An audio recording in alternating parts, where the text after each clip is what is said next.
Here's one more example. This example is actually super, super important if you go on to study anything at all. Let's suppose x1, x2, and x up to xn are independent,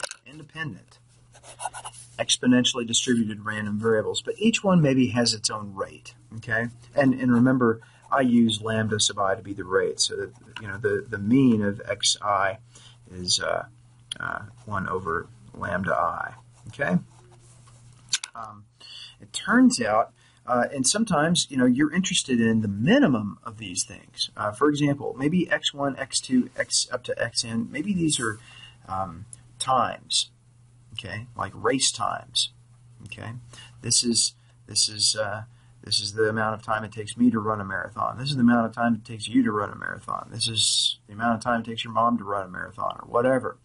And you're interested in the time until the first person finishes, right? And that would be the minimum of all these things. Now, you don't know which one is going to be is going to result in the minimum, right? X2 might be the minimum, X1 might result in the smallest, Xn might be resulting in the smallest, whatever.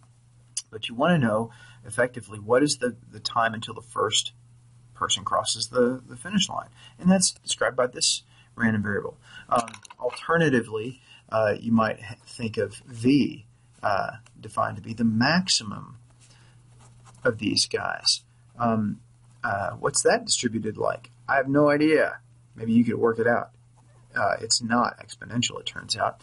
But for our little example here, what this would mean is this is the time, this is the amount of time that everybody has to hang out and wait until the last jerk crosses the finish line. Okay? All right. But anyway, we're going to talk about U because U are so important. What's the probability that U is less than or equal to little u? I don't know, but it's 1 minus the probability that u is at least little u, right? And again, I'm using that rule for complements, and I have that by my side all the time. So what's the probability of that? Again, I'm just going to sub in my expression for u. U is the minimum of all these u sub i's. Okay, and I want to know the chance that it's greater than u.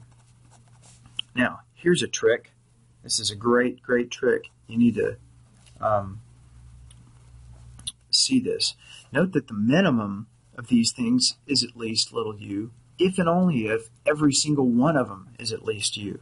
So this event in here is exactly the same as writing u1 is at least u, and u2 is greater than u, and ... un is greater than u. Okay? Fair enough. Now, these are independent, right? By independence, because we said so, right? We said that they were independent. By independence, all this is just 1 minus the product, the probability, u sub I greater than u, right? Now,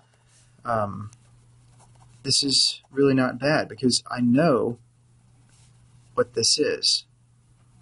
I remember what the form of the CDF function is for the exponential.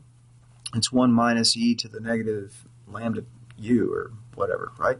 So this is just going to turn out to be e to the negative lambda I times u, right? Look up the CDF, or if you don't remember the CDF, just carry this out. This is just that part there is the integral from u to infinity of lambda sub I e to the negative lambda I times x dx, okay? And you'll see, in fact, that you get this every time, twice on Sunday. So just do it once and try to remember it, okay? And so what is this, though? By our little rules for exponents, this is the same thing as this part right here is just e to the negative u times the sum of those lambdas, right? 1 to n. And so note that this is, in fact, this is just the form of a, this is the CDF for an exponential, isn't it? Where this is the parameter. So this implies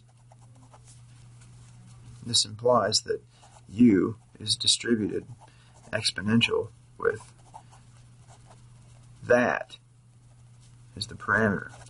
See, cumulative distribution functions, which is what we have here, uniquely describe the behavior of random variables, just like moment generating functions do as well. Okay, so because I'm smart, and I'm not that smart, but because I know that this is the form for the cumulative distribution function for an exponential, I know that here sets the parameter. So u behaves this way.